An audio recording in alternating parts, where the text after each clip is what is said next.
Hello বন্ধুরা, high বুইরালেন্ডি না মানে বন্ধুরা তো বন্ধুরা বেশি দেরি না কইরা ছটফট কানে হেডফোনটা গইজা নাও কারণ আমি এখন ওদেরকে করব। अरे कहना क्या चाहते हो না মানে রোস্ট। बांदर সবাই কেমন আছো? আমার খবর তো ভালোই, তুঙ্গটার খবর কম। আমরা তিনজনে মানে অনেক ভালো আছি। হট তগো খবর কে রাজি গাইছে। তোরা মনে হয় ভালো থাকগা আর মনে হয় জালকবাড়ি ব্রিজের নিচে আমো দেখা হেটা দিয়ে আঙ্গ কোনো দরকার নাই।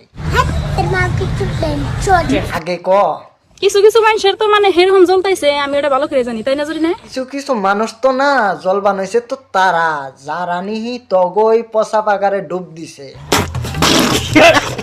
খালি জল বাড়ি নয় না দেখা গাও হয়েছে। জলারই কথা, কারণ দুই আমি না এক নগে হইছি। আরে দুই আমিনে এক লগে হওয়ার জন্য জল বানো নাই 10টি আর পাগারে গোসল দুইবার নিগে যে তোরা 150 টাকা করে নেস সেই জন্যই তো জল বানাইছে। আই এম ছোট আমি না, ইউ বড় আমি না। আই এম ছোট আমি না ইউ বড় আমি না কজে আই এম বাচ্চা লেন্ডি ইউ বুইরে লেন্ডি। बांदर আর তুই যে ছোট আমিনা বড় আমিনার কথা কস, বড় আমিন এর মধ্যে যদি তোরে ঢুকিয়ে দে তুই না জারের 6 মাস ঘুম পাইরে আরবি। बांदर তগো কোনোদিন সামনে পাইলে কি যে করুম। তোরা কি করবার আছে করিস। আরে আমি কিছু করুম না, আমি তগো নিয়ে দানেশ পাগলার কাছে দিমু, দানেশ পাগলা তগো জঙ্গলে নিয়ে যায় খসমস কইরে মুখ সেদের পাকারে নিয়ে খলো বলো করে ধুইয়ে আর লঙ্গির তলে তগো হুকা দিব।